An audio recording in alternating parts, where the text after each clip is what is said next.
भारत माता की। भारत माता की। भारत माता की। हम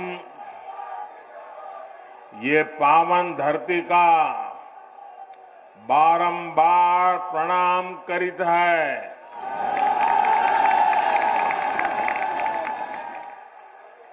आज हमें आदि शक्ति मां पाटेश्वरी की पावन धरती और छोटी काशी के नाम से विख्यात बलरामपुर की धरती पर फिर आवे के मौका मिला।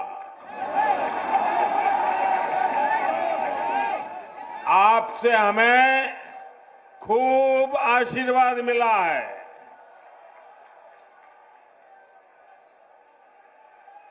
यूपी की राज्यपाल श्रीमती आनंदीबेन, यूपी के ऊर्जावान, कर्मठ, लोकप्रिय मुख्यमंत्री योगी आदित्यनाथ जी,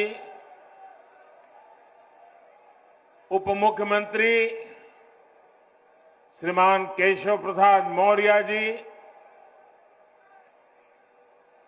केंद्रीय मंत्री गजेंद्र सिंह शेखावत, कौशल किशोर जी,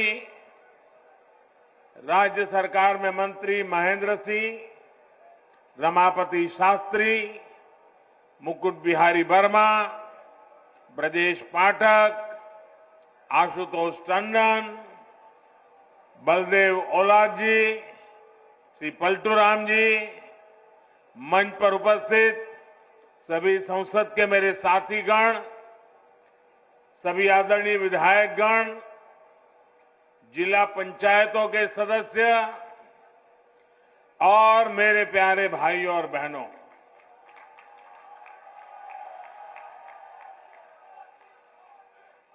क्रांतिकारियों की इस धरती ने देश के स्वतंत्रता संग्राम में अपना अमूल्य योगदान दिया है। राजा देवी बख्श सिंह,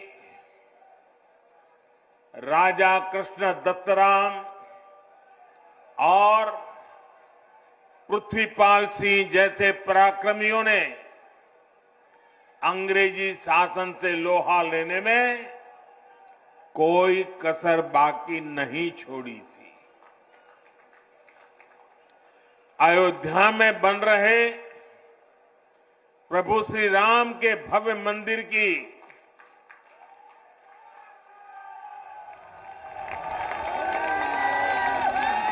जब जब बात होगी,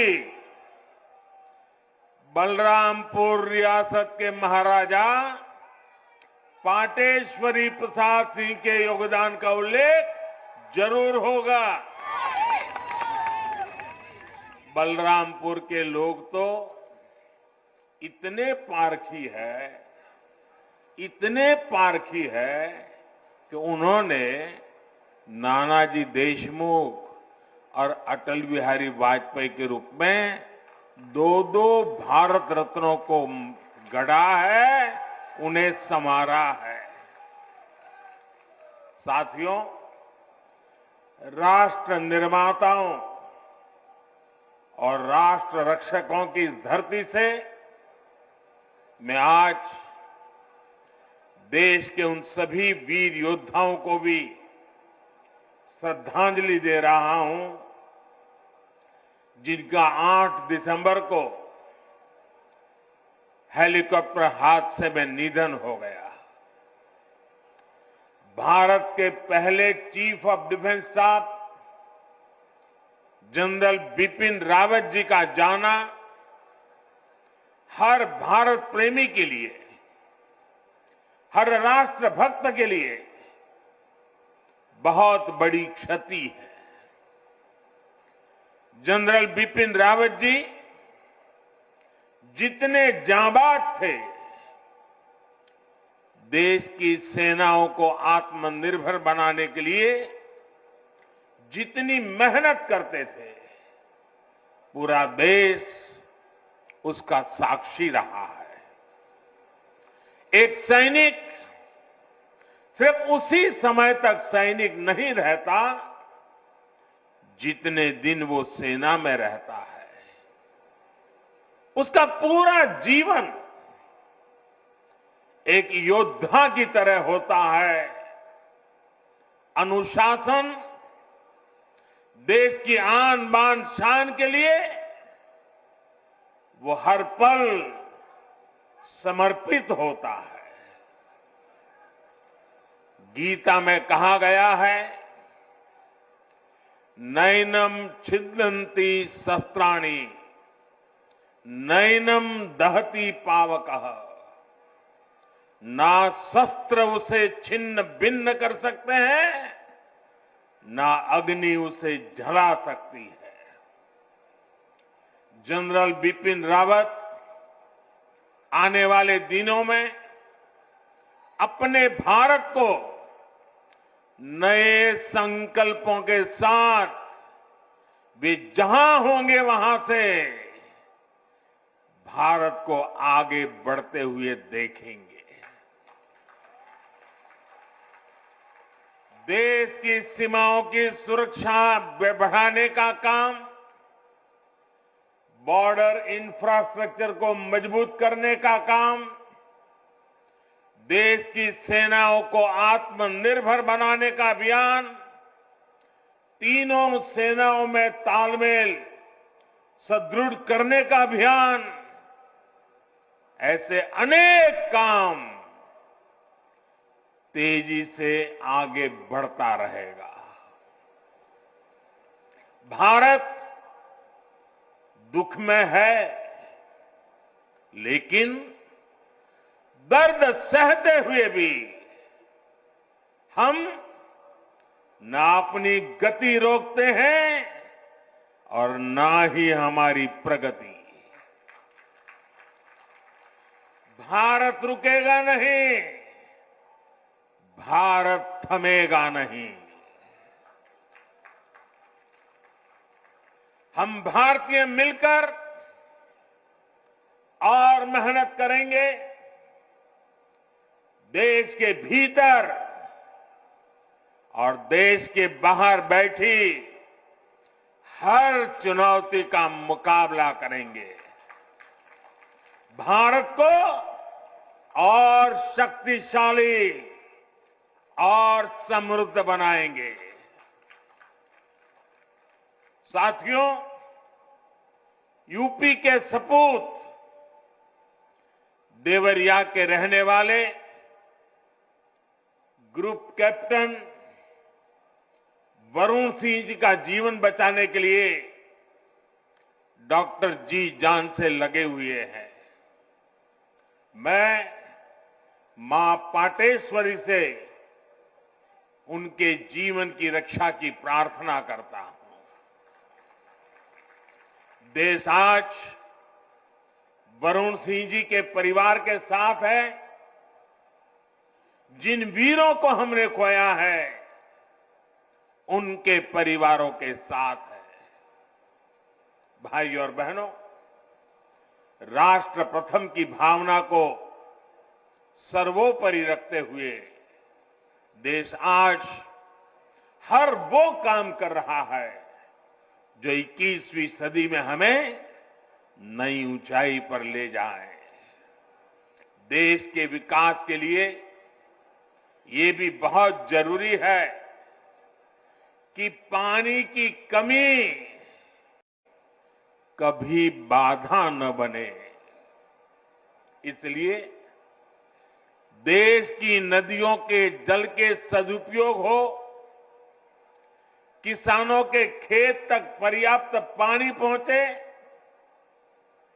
ये सरकार की सर्वोच्च प्राथमिकताओं में से एक है।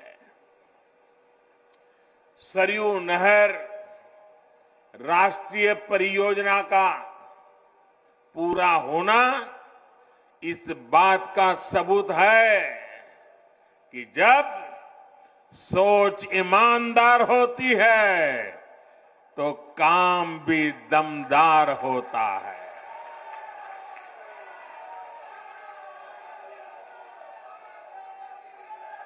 दशकों से आप इसके पूरे होने का इंतजार कर रहे थे। घाघरा, सरयू, राप्ती, बाणगंगा और रोहिणी की जल शक्ति अब इस क्षेत्र में समृद्धि का नया दौर लेकर आने वाली है। बलरामपुर के साथ साथ बहराइच, गोंडा, श्रावस्ती, सिद्धार्थनगर, बस्ती, गोरखपुर, महाराजगंज और कुशीनगर के सभी साथियों को, लाखों मेरे किसान भाइयों बहनों को आज हृदय से बहुत बहुत बधाई देता।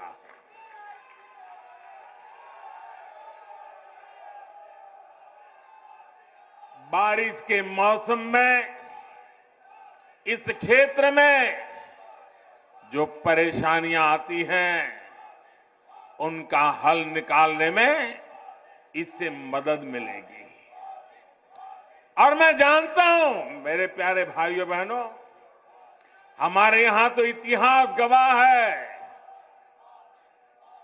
अगर किसी ने प्यासे को एक प्याला भर पानी पिला दिया होता है तो वो इंसान जीवन भर कभी उस ऋण को भूलता नहीं है, जीवन भर उस इंसान को भूलता नहीं। और आज लाखों किसानों के प्यासे खेत जब पानी प्राप्त करेंगे, मुझे पक्का भरोसा है आपके आशीर्वाद जीवन भर हमें काम करने की ताकत देंगे। आपके आशीर्वाद हमें नई ऊर्जा देंगे। भाइयों बहनों, आज मैं ये भी कहना चाहूंगा, विशेष रूप से वो किसान जिनके पास 2 हेक्टेयर से कम भूमि है, उनके लिए सिंचाई की ये व्यवस्था जीवन बदलने वाली होती है। जैसे कोई व्यक्ति मृत्युशैया पर पड़ा हो, उसको ब्लड की जरूरत हो, लहू की जरूरत हो, रक्त की आवश्यकता हो, और जैसे ही डॉक्टर रक्त ला करके उसको चढ़ाएं और उसकी जीवन बच जाता है, इस पूरे क्षेत्र के खेतों को ऐसी ही नई जिंदगी मिलने वाली है। साथियों, बलरामपुर की मसूर दाल का स्वाद तो बीते सालों में देश भर में फैला ही है। अब पारंपरिक फसलों के साथ साथ इन क्षेत्रों के किसान अधिक दाम देने वाली, अधिक आय देने वाली दूसरी फसलों की खेती भी व्यापक रूप से कर पाएंगे। साथियों, सार्वजनिक जीवन में मुझे एक लंबे समय से काम करने का सौभाग्य मिला है। मैंने पहले की कितनी ही सरकारें देखी है, उनका कामकाज भी देखा है। इस लंबे कालखंड में जो मुझे सबसे अधिक अखरा, जिससे मुझे सबसे ज्यादा पीड़ा हुई है, वो है देश के धन, देश के समय और देश के संसाधनों का दुरुपयोग, उसका अपमान। सरकारी पैसे हैं तो मुझे क्या, मेरा क्या, ये तो सरकारी है। ये सोच देश के संतुलित और संपूर्ण विकास में सबसे बड़ी रुकावट बन गई है। इसी सोच ने सरयू नहर परियोजना को लटकाया भी भटकाया भी। आज से करीब 50 साल पहले इस पर काम शुरू हुआ था। आप सोचिए 50 साल के बाद आज इसका काम पूरा हो रहा है। जब इस परियोजना पर काम शुरू हुआ था, ये सिर्फ यहां के नागरिक नहीं, देश के नागरिक भी इस बात को समझे, हिंदुस्तान का हर नागरिक समझे, हिंदुस्तान का मेरा नौजवान समझे, जो अपने उज्जवल भविष्य की कामना करता है, वो मेरा देश का हर नौजवान समझे। साथियों, जब इस परियोजना पर काम शुरू हुआ था तो इसकी लागत 100 करोड़ रुपए से भी कम थी। जरा आप बोलेंगे कितनी लागत थी उस समय जब शुरू होना था तब? कितनी थी? कितनी थी? 100 करोड़। और आज कहां पहुंचा मालूम है? आज ये लगभग 10,000 करोड़ रुपए खर्च करने के बाद पूरी हुई है। 10,000 करोड़ कितना? कितना? पहले होना था 100 करोड़ में, आज हुआ 10,000 करोड़ में। ये पैसा किसका था भाइयों? ये पैसा किसका था? ये धन किसका था? आपका था कि नहीं था? इसके मालिक आप थे कि नहीं थे? आपके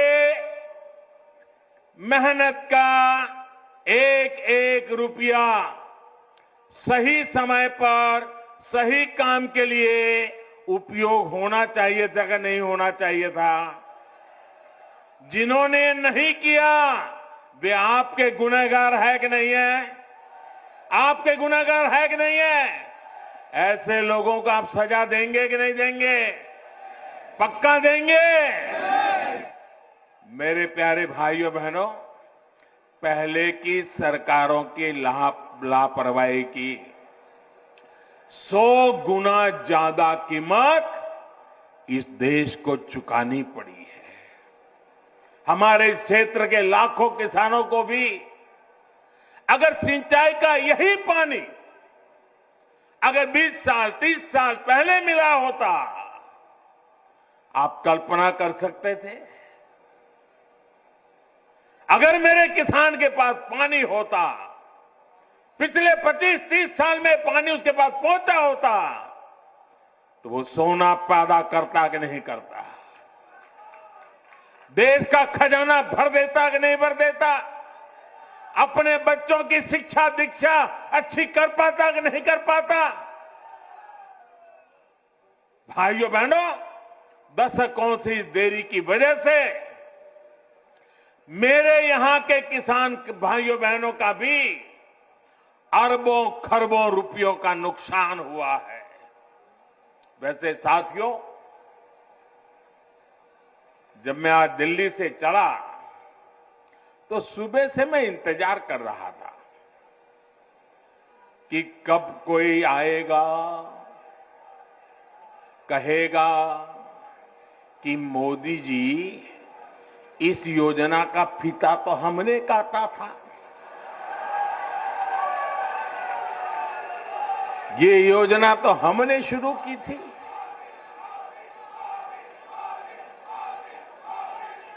कुछ लोग हैं जिनकी आदत है ऐसा कहने की। हो सकता है बचपन में इस योजना का फीता भी उन्होंने ही काटा हो। साथियों, कुछ लोगों की प्राथमिकता फीता काटना है, हम लोगों की प्राथमिकता योजनाओं को समय पर पूरा करना है। 2014 में जब मैं सरकार में आया था तो ये देखकर हैरान था कि देश में सिंचाई की 99 बड़ी परियोजनाएं, 99 परियोजनाएं जो देश के अलग अलग कोनों में दशकों से अधूरी पड़ी है। हमने देखा कि सरयू नहर परियोजना में कितनी ही जगहों पर नहरें आपस में जुड़ी ही नहीं थी, पानी आखिरी छोर तक पहुंचाने की व्यवस्था ही नहीं थी।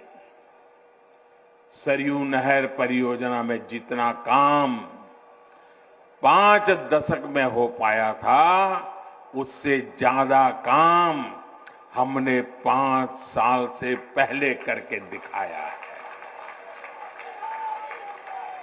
साथियों, यही तो डबल इंजन की सरकार है, यही तो डबल इंजन सरकार के काम का रफ्तार है। और आप याद रखिए, योगी जी के आने के बाद हमने बाण सागर परियोजना का लोकार्पण किया। कुछ दिन पहले ही अर्जुन सहायक नहर परियोजना का लोकार्पण किया। इसी हफ्ते गोरखपुर में जो फर्टिलाइजर कारखाने और एम्स का लोकार्पण किया गया, उनका भी बरसों से इंतजार हो रहा था। कुशीनगर इंटरनेशनल एयरपोर्ट की भी फाइलें बरसों से चल रही थी, लेकिन इस एयरपोर्ट को भी शुरू करवाने का काम डबल इंजन की सरकार ने ही किया है। साथियों, हमारी सरकार किस तरह बरसों पुराने सपनों को साकार कर रही है, इसका एक और उदाहरण केन बेतवा लिंक परियोजना भी है। सालों से इस परियोजना की मांग हो रही थी। अभी 2-3 दिन पहले ही कैबिनेट ने इस परियोजना को स्वीकृति दे दी है और इस पर 45,000 करोड़ रुपए खर्च किए जाएंगे। ये उत्तर प्रदेश को इतनी बड़ी सौगात मिल रही है, 45,000 करोड़ रुपए खर्च किए जाएंगे। ये परियोजना बुंदेलखंड को जल संकट से मुक्ति दिलाने में बड़ी भूमिका निभाएगी। भाइयों और बहनों, आज देश में आजादी के बाद पहली ऐसी सरकार है जो छोटे किसानों की सूद ले रही है। पहली बार 2 हेक्टेयर से कम भूमि वाले छोटे किसानों को सरकारी लाभ से, सरकारी सुविधा से जोड़ा गया है। बीज से लेकर बाजार तक, खेत से लेकर खलिहान तक उनकी हर तरह से मदद की जा रही है। इन छोटे किसानों के बैंक खातों में पीएम किसान सम्मान निधि के हजारों करोड़ रुपए सीधे भेजे जा रहे हैं। उनकी आय बढ़ाने के लिए उन्हें खेती से जुड़े अन्य विकल्पों की तरफ भी प्रेरित किया जा रहा है। ऐसे विकल्प जिसमें बहुत बड़ी जमीन की उतनी जरूरत नहीं पड़ती, उन्हें इसका मार्ग दिखाया जा रहा है। इसी सोच के साथ पशुपालन हो, मधुमक्खी पालन हो या फिर मछली पालन, इनके लिए राष्ट्रीय स्तर नई योजनाएं शुरू की गई है। आज भारत दूध उत्पादन के मामले में दुनिया में अग्रणी है ही। लेकिन आपको जानकर के खुशी होगी, आज हम शहद, हनी, मधु, आज हम शहद निर्यातक के रूप में भी विश्व में अपना स्थान बना रहे हैं। हमारी सरकार के प्रयासों की वजह से बीते 7 वर्षों में शहद का निर्यात बढ़कर करीब करीब 2 गुना हो गया है और इससे किसानों की 700 करोड़ रुपए से ज्यादा की कमाई हुई है। भाइयों और बहनों, किसान की आय बढ़ाने का एक और विकल्प बायोफ्यूल भी है।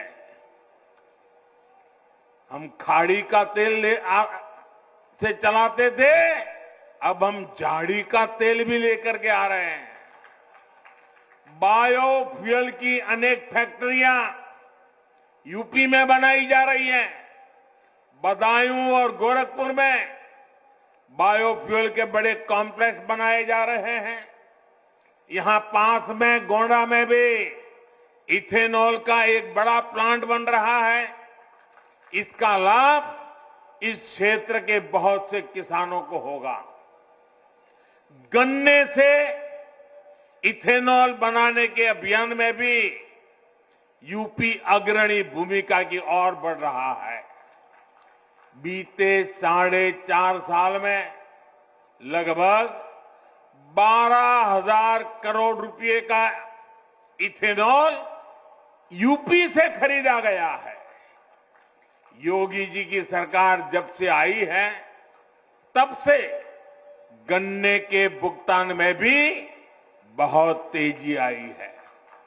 एक समय 2017 से पहले का भी था, जब गन्ना किसान सालों साल बकाया मिलने के लिए इंतजार करते थे। पिछली सरकारों के दौरान जहां 20 से अधिक चीनी मिलों में ताला लग गया, वहीं योगी जी की सरकार ने इतनी ही चीनी मिलों का विस्तार और आधुनिकीकरण किया है। मैं आज बलरामपुर से देश भर के किसानों को एक विशेष निमंत्रण भी देना चाहता हूं और मैं चाहूंगा सिर्फ उत्तर प्रदेश के नहीं, देश भर के किसान मेरे इस निमंत्रण का स्वीकार करें और मेरे साथ जुड़े। मेरा निमंत्रण किस बात का है? इसी महीने 5 दिन के बाद 16 तारीख को, 16 दिसंबर को सरकार प्राकृतिक खेती पर, नेचुरल फार्मिंग पर एक बहुत बड़ा आयोजन करने जा रही है। हमारे एक पद्म पुरस्कार विजेता सुभाष जी करके हैं महाराष्ट्र के, उन्होंने जीरो बजट खेती का एक विचार विकसित किया है। ये वो प्राकृतिक खेती वाला विषय है। इससे हमारी धरती मां भी बचती है, हमारा पानी भी बचता है और फसल भी अच्छी और पहले से ज्यादा होती है। मेरा आप सभी किसान साथियों को, देश भर के किसान साथियों को आग्रह है कि आप 16 दिसंबर को टीवी के माध्यम से या कृषि विज्ञान केंद्र के माध्यम से जरूर इस कार्यक्रम में जुड़िए। आप हमारी बात को समझेंगे, मुझे पक्का विश्वास है आप उसको अपने खेत में लागू करेंगे। यह आपको बहुत लाभकारी होने वाला है। साथियों, आपकी हर जरूरत को ध्यान में रखते हुए आपका जीवन आसान बनाने के लिए हम दिन रात मेहनत कर रहे हैं। इसकी छाप आपको प्रधानमंत्री आवास योजना के तहत बन रहे गरीब के पक्के घर में भी दिखेगी। पीएम आवास के तहत मिल रहे घरों में इज्जत घर यानी शौचालय है, उज्ज्वला की गैस है, सौभाग्य योजना का बिजली कनेक्शन है, उजाला का एलईडी बल्ब है, हर घर जल योजना के तहत मिल रहा पानी का कनेक्शन है। और मुझे तो खुशी तब होती है क्योंकि मैं इस क्षेत्र में कभी दौरा कर चुका हूं, मुझे मालूम है जब यहां मेरे थारू जनजाति के भाई बहनों को भी इन योजनाओं का लाभ मिल रहा है तो भी हमें खुशी भी ज्यादा होती है और हमें आशीर्वाद भी ज्यादा मिलता है। साथियों, हमारे यहां सदियों से एक तौर तरीका चला आ रहा है कि घर होगा। मेरी माताएं बहनें मेरी बात जरूर समझें और मेरे पुरुष भाई भी अपने घर में बताएं। हमारे यहां एक मान्यता चली, परंपरा चली, व्यवस्था चली। वो क्या? घर होगा तो पुरुष के नाम, दुकान होगी तो पुरुष के नाम, गाड़ी होगी तो पुरुष के नाम, महिलाओं के नाम पर कुछ भी नहीं। कुछ होता है क्या महिलाओं के नाम पर? नहीं होता है ना। मैं आपकी पीड़ाएं जानता हूं बराबर माताएं बहनें, और इसलिए हमने क्या किया, मुझे खुशी है, हमने क्या किया, पीएम आवास योजना के तहत जो घर बन रहे हैं ना, ज्यादातर घरों का मालिकाना हक हमने हमारी माताओं, बहनों, बेटियों को दे दिया है। इस वजह से देश में ऐसी बहनों की संख्या में बहुत अधिक वृद्धि हुई है जिनके अपने नाम पर कम से कम एक प्रॉपर्टी तो है। डबल इंजन की सरकार के प्रयासों से यूपी के 30 लाख से अधिक गरीब परिवारों को पक्का घर मिल चुका है। आने वाले दिनों में और भी ज्यादा नए घर बनाने के लिए अभी हमारी सरकार ने 2 लाख करोड़ रुपए से अधिक का प्रावधान किया है। यानी जिनको अभी तक पक्के घर नहीं मिले उन्हें आने वाले समय में भी जरूर मिलेंगे। साथियों, जब सरकार संवेदनशील हो, गरीबों की सुनती हो, उनका दुख दर्द समझती हो तो फर्क आता ही है। आता है कि नहीं आता है? फर्क आता है कि नहीं आता है? फर्क आता है कि नहीं आता है? अभी देश 100 साल में आई सबसे बड़ी महामारी से लड़ रहा है। कोरोना आने के बाद हर कोई यही सोच रहा था कि क्या होगा, कैसे होगा।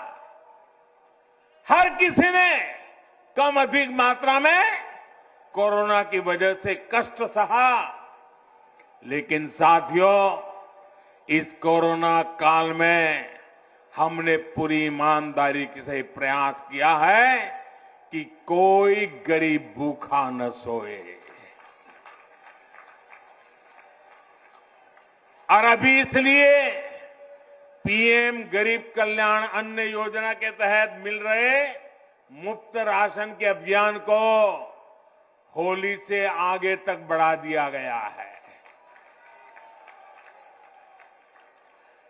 गरीबों को मुफ्त राशन पर सरकार 2,60,000 करोड़ रुपए, उससे भी ज्यादा खर्च कर रही है।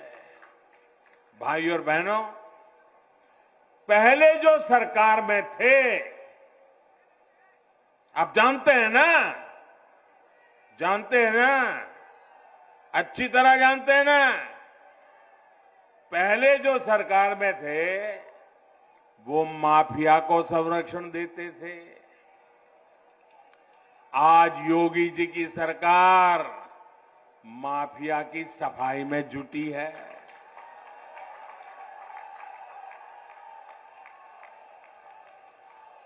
तभी तो यूपी के लोग कहते हैं फर्क साफ है। पहले जो सरकार में थे वो बाहुबलियों को बढ़ाते थे। आज योगी जी की सरकार गरीब, दलित, पिछड़े और आदिवासी सभी को सशक्त करने में जुटी है। तभी तो यूपी के लोग कहते हैं फर्क साफ है। पहले जो सरकार में थे वो यहां जमीनों पर अवैध कब्जे करवाते थे। आज ऐसे माफियाओं पर जुर्माना लग रहा है, बुलडोजर चल रहा है। तभी तो यूपी के लोग कहते हैं फर्क साफ है। पहले यूपी की बेटियां घर से निकलने से 100 बार सोचने के लिए मजबूर थी। आज अपराधी गलत काम से पहले 100 बार सोचता है। तभी तो यूपी के लोग कहते हैं फर्क साफ है। पहले बेटियां घर में दुबक कर रहने को मजबूर थी। अब यूपी के अपराधी जेल में दुबकते हैं। तभी तो कहते हैं फर्क साफ है। साथियों, आज मैं एक और योजना के बारे में जरूर बताना चाहता हूं जो यूपी के लोगों की बहुत मदद करने वाली है। और ये योजना है स्वामित्व योजना। स्वामित्व योजना के तहत आज गांवों में प्रॉपर्टी की मैपिंग कराकर घरों के, खेतों के मालिकाना हक के कागज लोगों को दिए जा रहे हैं। ये अभियान कुछ ही समय में यूपी के हर गांव तक पहुंचने वाला है। इससे आपको अवैध कब्जे के डर से मुक्ति मिलेगी और बैंकों से मदद लेना भी आपके लिए आसान हो जाएगा। अब गांव के युवाओं को बैंक से अपने काम के लिए पैसा जुटाने में दिक्कत भी नहीं आएगी। साथियों, हम सभी को मिलकर उत्तर प्रदेश को नई ऊंचाई पर ले जाना है। उत्तर प्रदेश की नई पहचान देनी है। उत्तर प्रदेश को दशकों पीछे धकेलने वाले लोगों से आपको निरंतर सतर्क रहना है। भाइयों बहनों, एक बार फिर से आप सभी को सरयू नहर परियोजना के लिए बहुत बहुत बधाई देता हूं। मेरे साथ दोनों हाथ ऊपर करके पूरी ताकत से बोलिए, भारत माता की, भारत माता की, भारत माता की।